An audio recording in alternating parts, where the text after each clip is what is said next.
السلام عليكم لكيف ان شاء الله تكونوا كامل ملاح وبيا وراكم توجدوا الباك ونفسيه مرتفعه ماكش فاقدين الامل في الباك. الف مليار خطره قلنا بلي هذا الباك راه امتحان نورمال، يعني ما يخلق حتى واحد، ما يخوفك حتى واحد. اليوم يعني بالناس جماعه اللي يعني ما قدروش يعني في العربيه ما لقاوش قواعد وكما هدرنا يعني في الفيديو السابق. واليوم جبت لكم افضل كراس مكتوب بخط اليد فيه جميع القواعد، يعني بالشرح البسيط، يعني افضل كراس عندي انا حاليا، راني راجع منه انا وراني استفدت منه ياسر، راني تقريبا نكمله من القواعد كما تعرفوا راه هدايا فيها في البناء اللغوي داير نص في القواعد. وراح نتكلموا في ذا الفيديو بالنسبة للجماعة اللي ما قدرش يحملوا لهم الملفات السابقة كما تاع الإنجليزية والأسئلة المتكررة في اللغة العربية، ونزيدوا لهم هذا اليوم ذا الملف. راح نشوفوا ذا الملف مع بعضنا. كما تشوفوا خاوتي عندك ها حاطيك بالفهرس اللغة العربية، المجاز العقلي، مجاز المرسي إلى غير ذلك، حتى الآخر صور بيانية يعني بكامل، يعني الإعرابات، الجمل التي محل أفضل، يعني أفضل كراس مكتوب خط اليد. والله لا علامة، أنا حاليا راني نتبع فيه، راني تقريبا كملوا، يعني والله لا فوق حاجة مليحة مكتوب بخط اليد. يعني صراحة يعني هذا، واعتمدوا على ذا في اللغة العربية. بالنسبة للشعاب العلمية اعتمدوا على ذا، والأسئلة متكررة في اللغة العربية، وادخل للباك تاع العربية أقسم بالله يعني 15 والله أخي كي والو والله ما تريد تحت 15 يعني لا تحل الأسئلة اللغة العربية وتحل السوجيات وتزيد هذا، والله تحت 15 ما تزيد ترضى به. راح نحط لكم رابط تحميل أسفل، يعني في أول تعليق.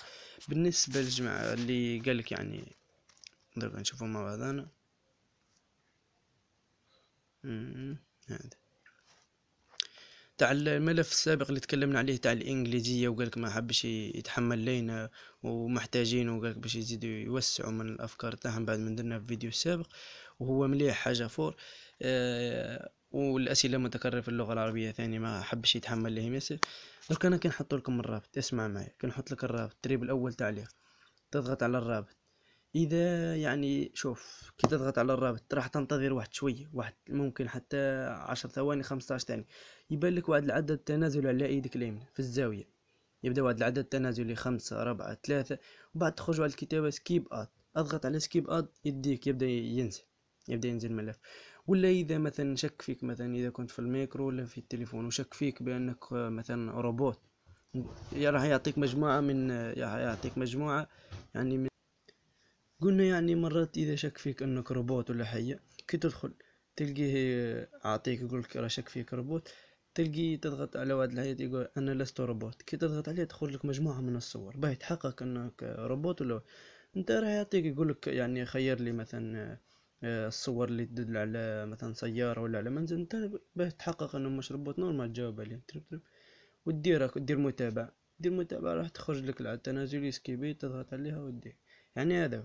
اذا ما شكش فيك يعني طول عادي نورمال تجيك سكيب اد، تنتظر شوي دير سكيب اد وتبدا تنزل في الملف تاعك، تضغط وتنزل.